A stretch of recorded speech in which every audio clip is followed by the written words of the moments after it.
তো ধরে নিচ্ছি যে আপনারা একটি বড় প্রকল্পে অংশগ্রহণ করতে চাচ্ছেন, হতে পারে সেটি একটি 5 স্টার রিসোর্ট করতে চাচ্ছেন, কিংবা বড় একটি ফ্যাক্টরি করতে চাচ্ছেন, বা অন্য বৃহৎ কোনো প্রকল্পে আপনারা বিনিয়োগ করতে চাচ্ছেন। তো এই বৃহৎ প্রকল্পের জন্য কিন্তু আপনাদের 2 জন 5 জন বা 10 জনের বিনিয়োগ দিয়ে হবে না। সেক্ষেত্রে আপনারা চাচ্ছেন যে একত্রে আপনারা হয়তো বা 500 জন লোক একত্রিত হয়ে এই কার্যক্রমটি করবেন, কিংবা 1000 লোক হতে পারে, 5000 লোক হতে পারে, বা তার অধিক লোক একত্রিত হয়ে এই কার্যক্রমটি আপনারা শুরু করতে চাচ্ছেন। তো এই ধরনের বৃহৎ প্রকল্পের জন্য আপনারা কোন লাইসেন্স নিয়ে সেই কার্যক্রমটি করবেন?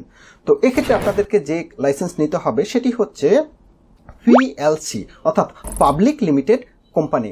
আমরা ইতিপূর্বেই জেনেছি যে কোম্পানির ধরন 2 প্রকারের, একটি হচ্ছে প্রাইভেট লিমিটেড কোম্পানি, আরেকটি হচ্ছে পাবলিক লিমিটেড কোম্পানি।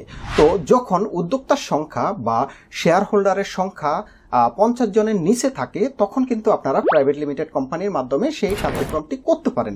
কিন্তু দেখা যাচ্ছে যে আপনাদের উদ্যোক্তার সংখ্যা যদি অনেক হয়ে থাকে, বা প্রকল্পের যে বিনিয়োগ করবেন সেই প্রকল্পের বিনিয়োগকারীর সংখ্যা অনেক হয়ে থাকে, সেক্ষেত্রে আপনাদেরকে কিন্তু পাবলিক লিমিটেড কোম্পানি নিয়েই সেই কার্যক্রমটি শুরু করতে হবে। তো পাবলিক লিমিটেড কোম্পানি বা পিএলসি এটির সুবিধা কি? যখন আপনারা এই পাবলিক লিমিটেড কোম্পানির মাধ্যমে আপনাদের ব্যবসায়িক কার্যক্রম শুরু করবেন, তখন আপনাদের প্রথম যে সুবিধা সেটি হচ্ছে আপনারা দেখা যাচ্ছে যে ওই কোম্পানিতে 100, 500 বা 1000 বা 10,000 আপনাদের মন মতো কিন্তু শেয়ার হোল্ডার এই কোম্পানিতে যুক্ত করতে পারবেন। তো এটি হচ্ছে অন্যতম সুবিধা, যে সুবিধাটি কিন্তু প্রাইভেট লিমিটেড কোম্পানিতে থাকে না।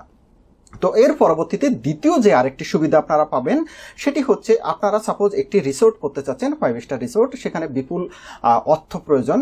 তো এই রিসোর্টের ক্ষেত্রে যে জমিটি ক্রয় করা হবে, সে জমিটি আপনারা ওই পিএলসি বা পাবলিক লিমিটেড কোম্পানির নামে ক্রয় করতে পারবেন।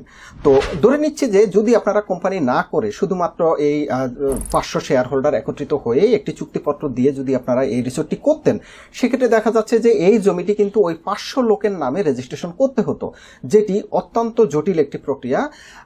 একই সাথে যদি এই সাপোজ 500 জনের নামে জমিটি তো ক্রয় করলেন, কিন্তু এর পরবর্তীতে কোনো সাপোজ একজন তার অংশের জমিটি বিক্রি করবে, সেক্ষেত্রে কিন্তু পুনরায় এই বিক্রির কার্যক্রমের জন্য পুনরায় সাব রেজিস্ট্রি অফিসে গিয়ে রেজিস্ট্রেশন করতে হবে, বা প্রচুর পরিমাণ দলিল ক্রিয়েট করতে হবে। দেখা যাচ্ছে যে প্রত্যেকেই যখন জমি বিক্রি করতে যাবে, তার পৃথক অংশের জন্য কিন্তু নতুন করে সাব রেজিস্ট্রি করতে হবে, নতুন দলিল ক্রিয়েট করতে হবে।